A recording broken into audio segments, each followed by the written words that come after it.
Bueno, comenzamos de nuevo esta segunda sesión.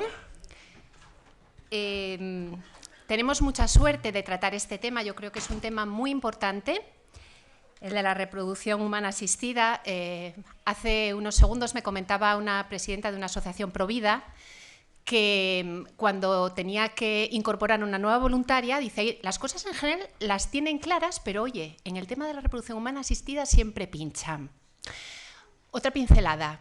Hace poco me comentaba un hermano que un compañero de trabajo estuvo a punto de romper su matrimonio porque ante la no posibilidad de tener un hijo se sometieron a técnicas de reproducción humana asistida y por los tratamientos hormonales su mujer había cambiado de tal manera que empezó a surgir pues, fuertes conflictos entre ellos por los cambios que había tenido su mujer por los tratamientos hormonales, que habían tenido que pedir un crédito de 50.000 euros para soportar pues todo el coste económico de esas técnicas y que al final no habían tenido el hijo, que estaban a punto de perder el trabajo.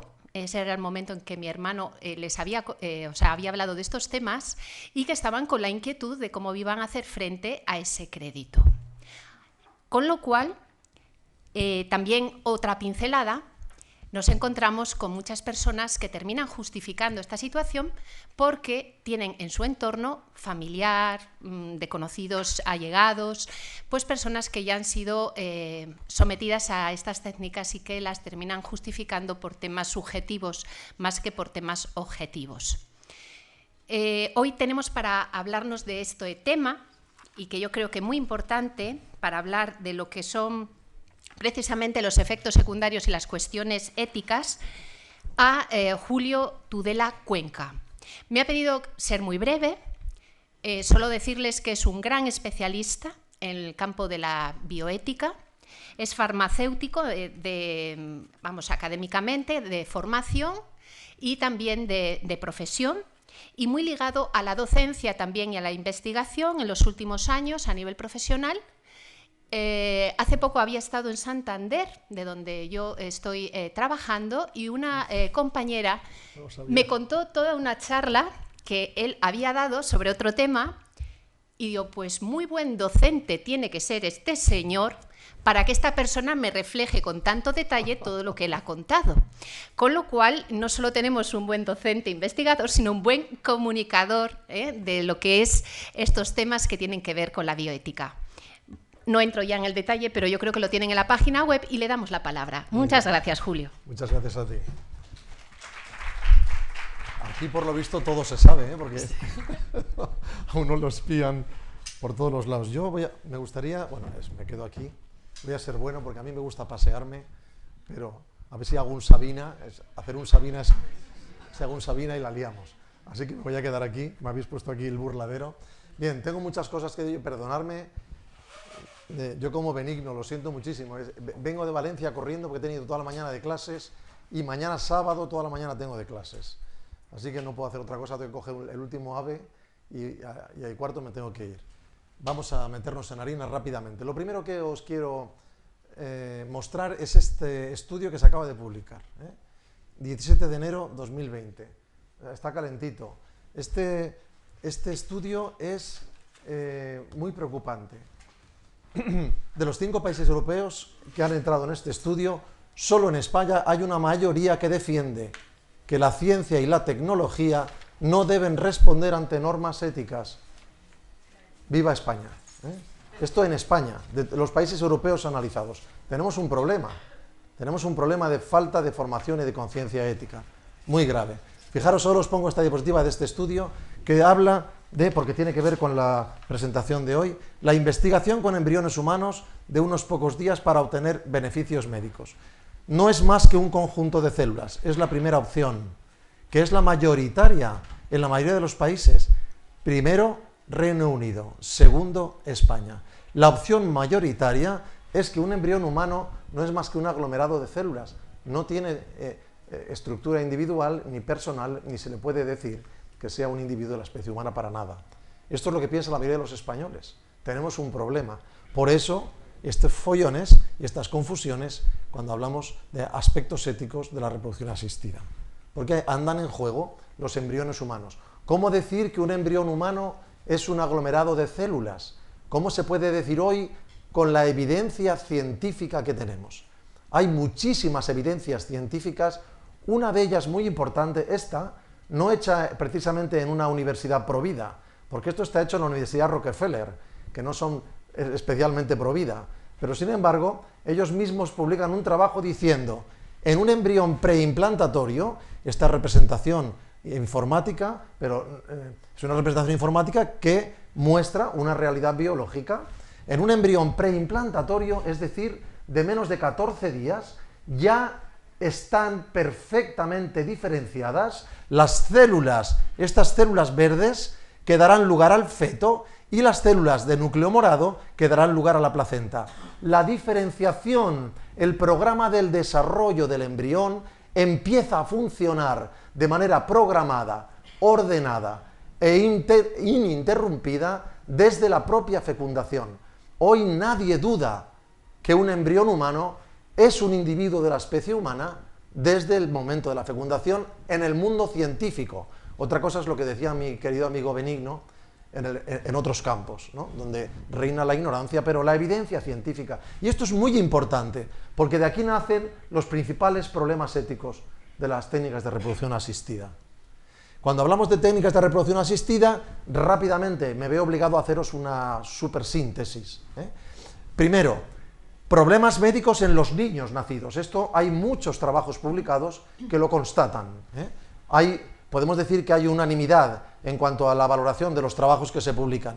Mayor prematuridad, menor peso al nacer, mayor incidencia de defectos congénitos, alteraciones posteriores en el desarrollo psicomotor, más casos de parálisis cerebral, más casos de autismo, más casos de alergias y asma en niños nacidos por técnicas como fruto de la reproducción asistida. Pero las madres también están expuestas a embarazos múltiples. La técnica, como decía mi presentadora, es muy cara, es una ruina, rara vez se implanta un solo embrión, rara vez se obtiene un solo embrión, se están produciendo 8, 10, 12 embriones por cada ciclo, de los cuales en España se pueden implantar hasta 3. Generalmente se implantan 2 por ciclo, si falla otros 2, si falla otros 2, pero cuando los 2 prenden tenemos embarazos múltiples, con el incremento de riesgo que esto tiene, hemorragias preparto, preeclampsia o hipertensión en el embarazo, ruptura de membranas, diabetes gestacional. Más incidencia de todos estos accidentes que en los embarazos naturales. Cuando hablamos de la fecundación in vitro, estoy reproduciendo un titular de un trabajo publicado por Justo Aznar hace algunos años en una revista que decía esto: la fecundación in vitro produce más muerte que vida. ¿Por qué? Porque no tengo tiempo de explicároslo. Esto no es de Justo.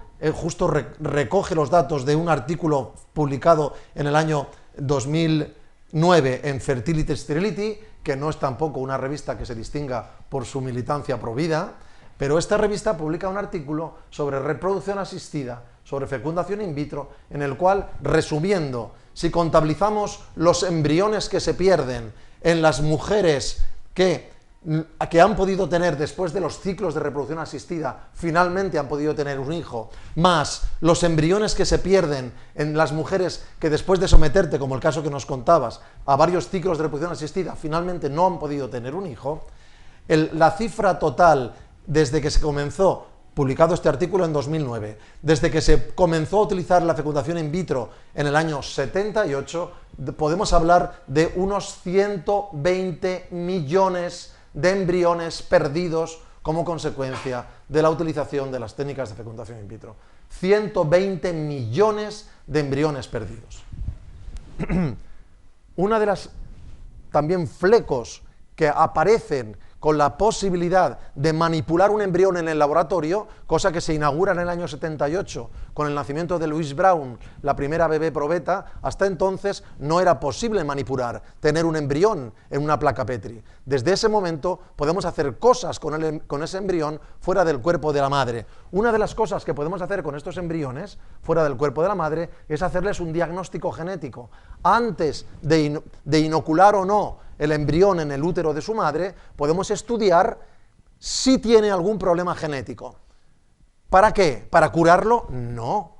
Para hacer eugenesia, es decir, para seleccionar los sanos y eliminar los defectuosos. el diagnóstico genético preimplantacional es una técnica eugenésica. No se puede utilizar para curar nada, es para seleccionar. Seleccionar significa nos quedamos con los sanos y eliminamos a los enfermos. Se practica analizando de uno de los blastómeros del blastocito de 8 células, se elimina uno, esto puede seguir evolucionando con 7 células, se analiza el genoma de este blastómero, si está bien, adelante, si está mal, lo descartamos.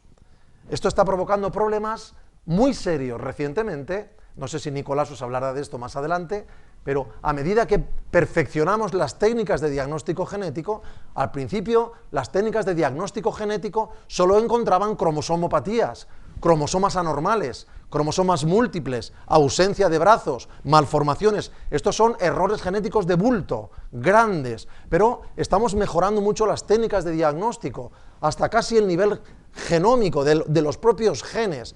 ¿Qué quiere decir eso? Que hoy en día se están descartando embriones humanos que tienen microproblemas genéticos que quizá jamás les provocarían ningún problema en su vida. No tendrían una traducción en su fenotipo. Pero al haber aumentado tanto la lupa que estamos utilizando para encontrar estos pequeños defectos, el número de embriones que se está descartando es cada vez mayor. Embriones que por otra parte hubieran sido embriones sanos. Éticamente da igual que el embrión que nos cargamos sea sano o enfermo, tiene la misma consideración ética, por supuesto. Tenemos un problema del cual seguramente habéis oído hablar recientemente, derivado también de las técnicas de reproducción asistida. Actualmente el Comité Nacional de Bioética se ha pronunciado sobre esto, acerca de ¿mantenemos o no la anonimidad en los donantes de gametos? ¿Seguimos recogiendo espermatozoides y ovocitos en los bancos de donación sin que conste la identidad del donante? ¿O por respeto al hijo producido, si este hijo desea conocer la identidad genética de sus padres, tenemos la obligación de saber quién ha donado el gameto que ha dado lugar a una vida, porque esta vida puede querer conocer a su padre genético? Y este es el dilema. Actualmente está esto en España encima de la mesa, en algunos países ya se ha legislado que es obligatorio conocer la identidad de los donantes, pero los que practican las técnicas de reproducción in vitro, de reproducción asistida, han puesto el grito en el cielo, porque si exigimos que la gente dé su nombre, esto puede crearles problemas en el futuro, con sus posibles paternidades, maternidades, y vamos a tener menos donantes, y necesitamos donantes. Hay un problema económico, necesito tener muchos donantes para dar mucho servicio, ganar mucho dinero, y hay un problema ético. El niño generado tiene derecho a conocer la identidad de sus padres genéticos. ¿Cómo se va a resolver? Lo veremos en los próximos meses. Podemos hablar también de los bebés producidos a través de técnicas de reproducción asistida, específicamente para salvar a un hermano enfermo. O sea, conseguir generar un bebé por fecundación in vitro que analicemos y resulte compatible con un hermano que tiene una enfermedad y necesita que se le transfundan determinadas células. Creamos un bebé a medida, un bebé compatible para utilizarlo de donante hacia su hermano enfermo. A esto se le llama bebé medicamento. La obtención de un bebé medicamento tiene una eficiencia del 1.15%. Quiere decir, para encontrar un hermanito que resulte compatible y útil para hacerle el trasplante de células que necesita su hermano enfermo, hemos de obtener de 100 embriones, de 100 hermanos, nos servirá uno. Esto es uno de los flecos de estas técnicas. Nadie se entera. El resultado, lo que leemos en la prensa, lo que vemos en los programas de televisión, es qué maravilla que ha tenido un hermanito que va a servirle de salvación. Les llaman en inglés niños salvadores. Y los 99 que hemos generado y no nos han resultado útiles, ¿dónde están estos 99? Bien, y el diagnóstico prenatal nos puede dar lugar a escenas como esta. Desde luego, el único que que vamos a salvar va a ser el perfecto, el ario, perdonad que lo diga así, pero es que esto es un poco nazi. La eugenesia es un poco nazi, ¿eh? El ario. Todos estos que tienen algún problemilla, sin duda van a ser descartados. Otra consecuencia, otro fleco, voy muy deprisa, otro fleco que nace de la fecundación in vitro es la posibilidad, esta nueva posibilidad, el social freezing. ¿Qué es el social freezing? El social freezing consiste en que mujeres fértiles, perfectamente sanas, pero que no quieren tener ahora un embarazo, pueden extraerse sus ovocitos, congelarlos, para ser fecundados el día de mañana, cuando ya no tengan tanta necesidad de ser productivas en sus trabajos. ¿A quién se le ocurre esta técnica? Pues hombre, se le ocurre a gente como Facebook, Apple y Google. Google aquí no aparece, pero Google también lo ha hecho.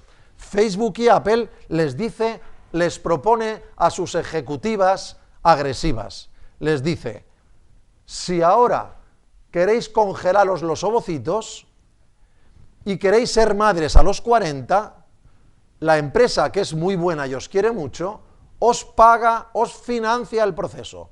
De tal manera que ahora que estáis con 25, 28, 30 años, estáis en el culmen de vuestra productividad, no vais a interrumpir vuestra carrera profesional, porque la mamá empresa os va a financiar el proceso, de manera que a los 40 tú puedas ser mamá, pero con un ovocito de cuando tenías 20. Así que no tengas miedo, tu hijo no va a tener síndrome de Down, no va a tener cromosomopatías, porque vamos a usar un ovocito que yo tengo congelado de cuando tú tenías 22 años o 25 años. ¿Entendéis? Pero renuncia, primero, siendo una mujer fértil, renuncia a la maternidad natural. Segundo, renuncia a la maternidad en la mejor época de tu vida para ser madre. Tercero, asume los riesgos de la maternidad dañosa. Cuarto, debes someterte a una fecundación in vitro, renunciando a un embarazo natural. Eso significa que vas a reducir sensiblemente las probabilidades reales de finalmente ser madre. ¿Está claro?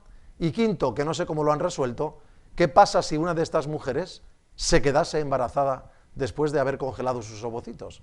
¿Cómo reaccionarían sus empresas? Bien, sobre esto hemos escrito algún trabajo y es verdaderamente un atentado contra la dignidad de la mujer. No solamente Facebook y Apple, ya el Instituto Valenciano, como vengo de Valencia, el Instituto Valenciano de Infertilidad ya se ha apresurado a hacer descuentos a las empresas que quieran hacer este tipo de prácticas. ¿Qué deciros de la maternidad subrogada? Una técnica derivada de las técnicas de reproducción asistida. Sobre esto podríamos hablar una tarde entera. Utilizar a las madres como auténticas incubadoras.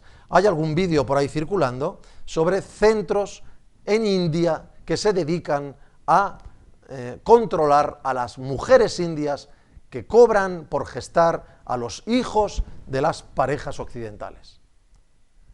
Las parejas occidentales pudientes recurren a mujeres de muchos países, pero en India esto es un boom, también en México, en Rusia, y estas mujeres se ha convertido en su medio de vida.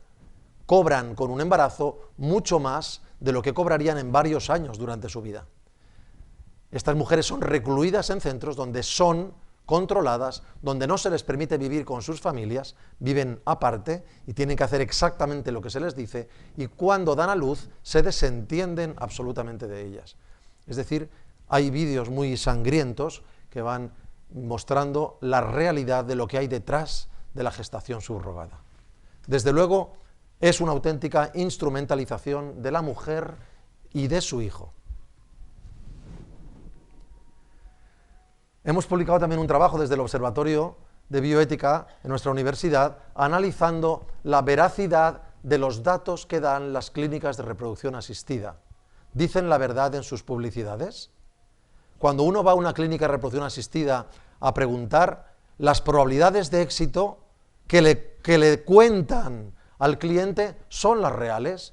Lo que hemos hecho en este trabajo es analizar toda la información que estas clínicas publicitan por distintos medios y después compararla, esta información, con los datos reales que están obligados a dar al organismo nacional que controla las técnicas de reproducción asistida. Bien, os doy algunos datos.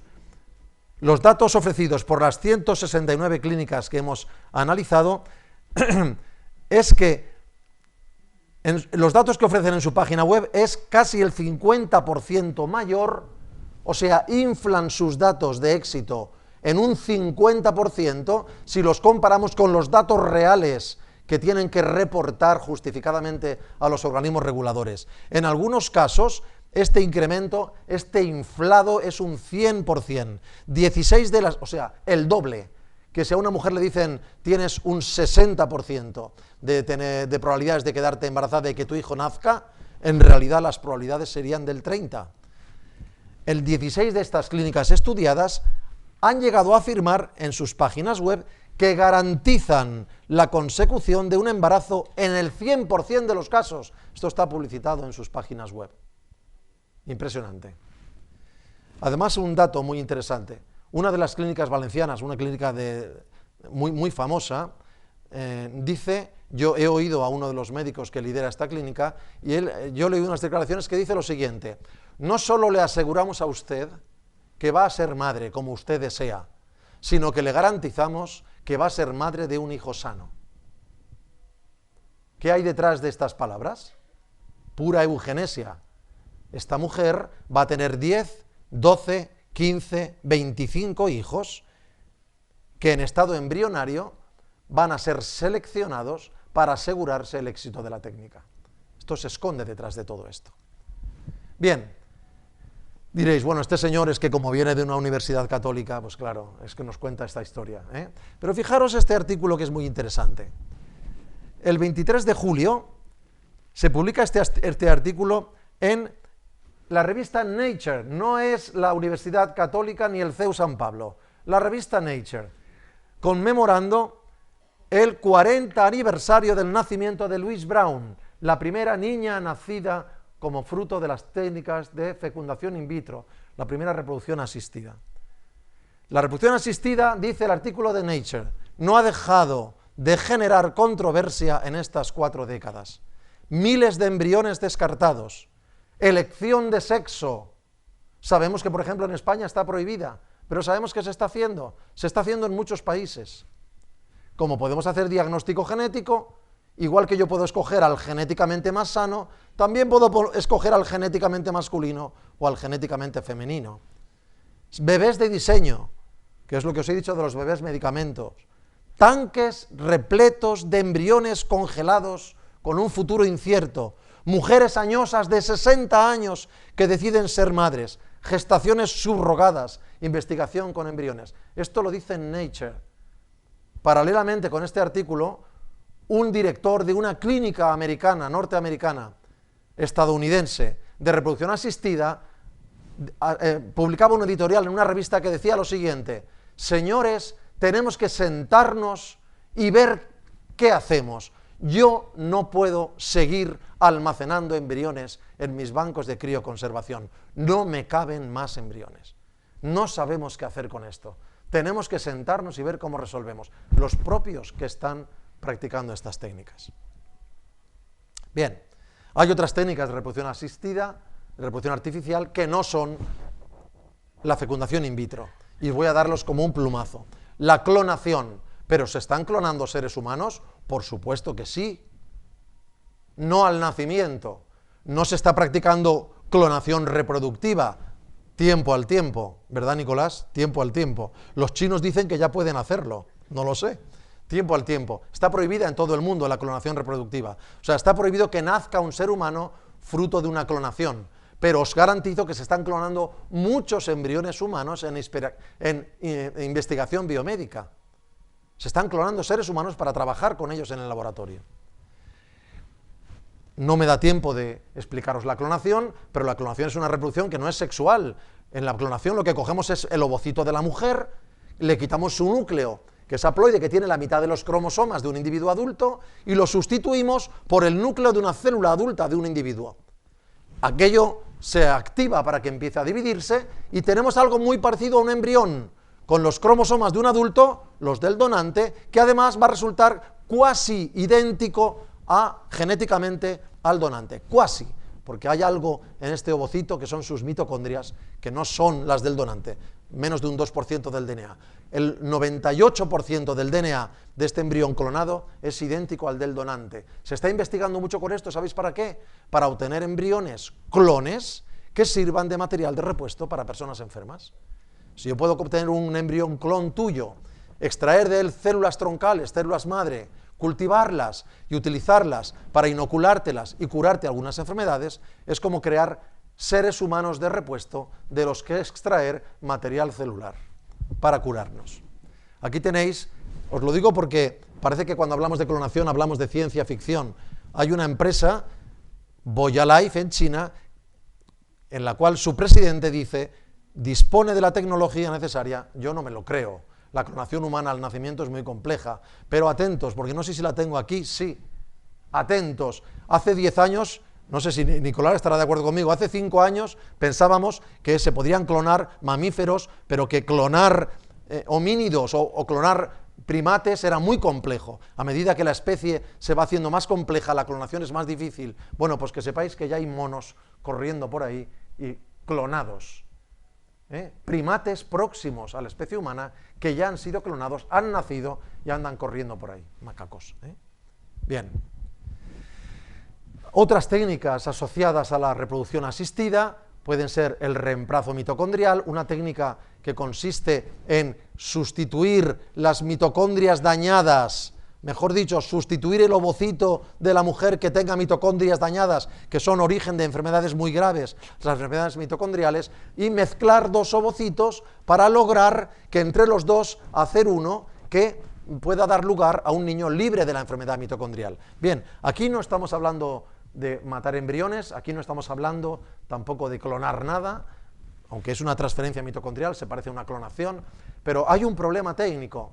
Se están haciendo ya clonaciones mitocondriales. Han nacido niños con transferencias mitocondriales y son técnicas muy inseguras. No sabemos cuáles pueden ser las consecuencias a medio y largo plazo de estas técnicas. Solamente Inglaterra, que yo sepa, ha autorizado esta técnica, pero se está practicando ya y están naciendo niños utilizando técnicas que no son seguras, sobre las cuales no hay suficiente experiencia. Esto también es un fleco bioético de la reproducción asistida. Hay mucha prisa por hacer cosas nuevas, hay mucha prisa por conquistar territorios que nadie ha hecho, cuando se dejan de lado las consideraciones éticas que deben llevar a todo investigador a no dar un paso en falso, a no adoptar riesgos inasumibles, que pueden costar la vida a muchas generaciones, porque estamos hablando de alterar la genética del ovocito. Significa que alteramos la genética de todo el individuo que nazca de aquí. Bien, rápidamente ya, telegráficamente, parece que en el horizonte pudiera ser posible obtener gametos a partir de células adultas. No haría falta la reproducción sexual, no haría falta extraer espermatozoides de un varón y ovocitos de una mujer. Podríamos fabricar, atentos, podríamos fabricar tanto espermatozoides como ovocitos de una célula de piel de un varón. Podríamos fabricar tanto espermatozoides como ovocitos de una célula de piel de una mujer y experimentar con ellas. O sea, imitando lo que hace la naturaleza, obteniendo células que desdiferenciamos, las convertimos como en células troncales, células primitivas, y empezamos a jugar con ellas. Empezamos a decirles a estas células que hemos convertido en células primitivas en qué se deben de convertir. Por lo tanto, esto abre conflictos inimaginables. No sabemos a dónde se puede derivar con esto. O sea, cabe la posibilidad de que de una única mujer o de un único varón extraigamos dos células, las convirtamos en gametos y tengamos hijos de una sola persona. Nos cargamos la reproducción sexual. Esto hoy es impensable, pero están trabajando en ello. Con animales se ha logrado. Hablar de ectogénesis también. Bien, aquí lo que veis es un útero artificial. La persona que ideó este útero artificial, que es esta persona, no pretende sustituir al útero materno para engendrar hijos en el laboratorio. ¿Por qué? Porque este invento, que está muy bien, lo ha experimentado con corderos, es una manera de salvar a grandes prematuros. Prematuros que hoy, con 18, con 20, con 22 semanas, son inviables. Si pudiéramos construir estos úteros, que son bolsas de plástico, con un líquido que parece líquido placentario, y pudiéramos meter ahí al feto prematuro y mantenerlo vivo hasta que tenga la edad suficiente para poder nacer, sería estupendo esto para socorrer a niños que hoy mueren por prematuridad. Pero rápidamente hay quien ha salido a apuntarse el tanto y decir esto es lo que nos faltaba. ¿Podemos obtener los gametos? Nos falta el útero para gestar. Si ya tenemos los gametos y podemos crear un útero artificial, ya no nos hace falta nada para generar la vida. La podemos generar íntegramente en el laboratorio. No, esto no es posible. El propio autor lo desmiente. Dice, yo esto no lo quiero que se use, pero ya hay quien se ha apuntado el tanto. La edición genética.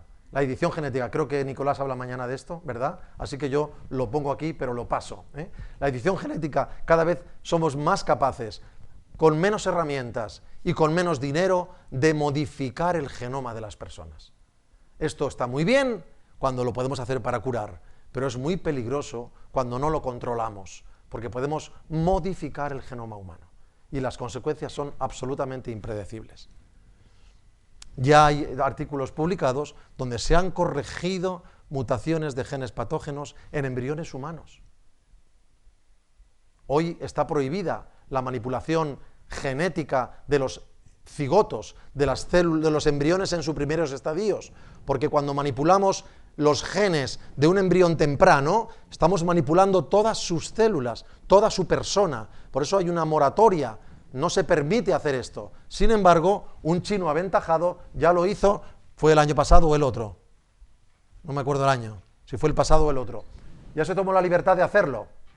Cogió dos gemelas en estado de cigoto y me las manipuló genéticamente para introducirles un gen que las hiciera resistentes al contagio del virus del SIDA.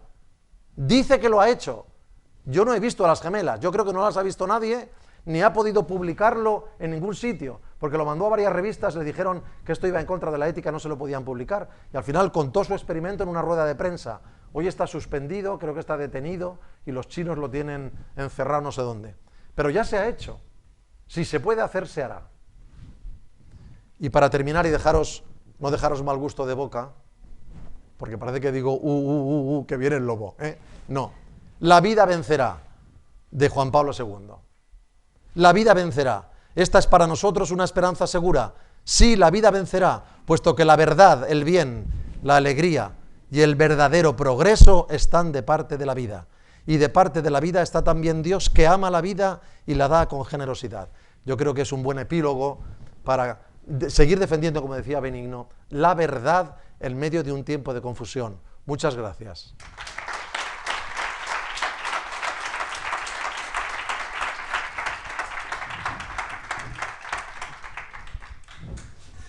Bueno, creo que tenía razón cuando les presentaba al ponente en la forma de exponer también, no solo ya en el fondo, sino también en la forma.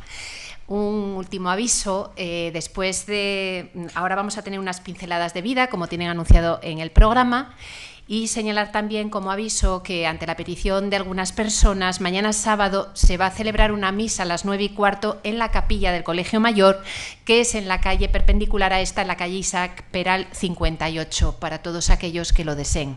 Muchas gracias. Muchas gracias.